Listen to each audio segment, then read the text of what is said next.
السلام علیکم ورحمۃ اللہ تعالی وبرکاتہ۔ معزز ناظرین، ہمیں امید ہے آپ سب لوگ جہاں کہیں بھی ہوں گے خیر و عافیت سے ہوں گے، اور اللہ رب العزت سے دعا ہے کہ آپ سب کو جہاں کہیں بھی رکھے، شاد و آباد رکھے۔ معزز ناظرین، آج ہم آپ کے لیے ایک بہت ہی پیارا وظیفہ لے کر آئے ہیں، جس وظیفے کا نام ہے شوگر کے مریضوں کے لیے بہترین وظیفہ۔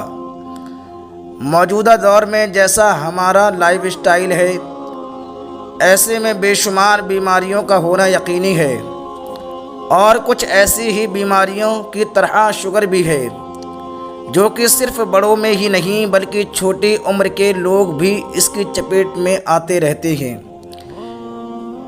میرا ایک شاگرد پانی لے کر آیا اور کہنے لگا کہ اس پر دم کر دیجئے، میری دادی کو شوگر ہے اور وہ اس کی وجہ سے بہت پریشان رہتی ہے۔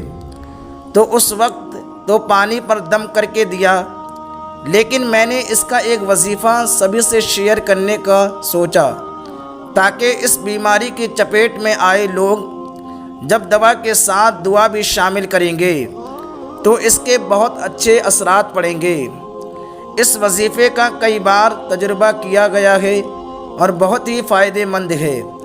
اگر اس کو پابندی کے ساتھ کر لیا جائے، انشاءاللہ پیشاب سے شوگر کو ختم کر دے گا اور شوگر کا مریض بہت جلد صحت یاب ہو جائے گا۔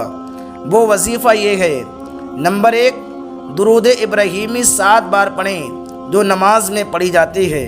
نمبر 2، پھر 7 بار سورہ انشراح یعنی الم نشرح لک صدرک 7 بار پڑھیں۔ نمبر 3، پھر درود ابراہیمی 7 بار پڑھیں، جو نماز میں پڑھا جاتا ہے۔ نمبر 4، یہ عمل روزانہ 40 دن کریں، 40 دن تک یہ عمل کرنا ہے۔ درود ابراہیمی یہ ہے: اللہم صلی علی محمد وعلی آل محمد کما صلیت علی ابراہیم وعلی آل ابراہیم انک حمید مجید۔ اللہم بارک علی محمد وعلی آل محمد کما بارکت علی ابراہیم وعلی آل ابراہیم انک حمید مجید۔ اس کو 7 مرتبہ پڑھیں شروع میں۔ اس کے بعد سورہ انشراح، اس کو بھی 7 بار پڑھنا ہے۔ الم نشرح لک صدرک ووضعنا عنک وزرک الذی انقض ظہرک ورفعنا لک ذکرک فإن مع العسر یسرا ان مع العسر یسرا فإذا فرغت فانصب وإلى ربک فارغب۔ پھر اس کے بعد آخر میں 7 بار پھر درود ابراہیمی پڑھیں، جو میں نے آپ کو اوپر بتائی تھی۔ انشاءاللہ آپ یہ وظیفہ کریں اور اس کو 40 دن تک کریں۔ انشاءاللہ اگر آپ اس وظیفے کو 40 دن تک کریں گے تو شوگر کا نام و نشان مٹ جائے گا، شوگر بالکل ٹھیک ہو جائے گی۔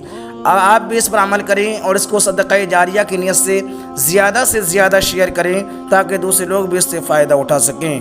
اور دین کی بات کو آگے پھیلانا صدقہ جاریہ ہے، اور صدقہ بلاؤں کو ٹال دیتا ہے۔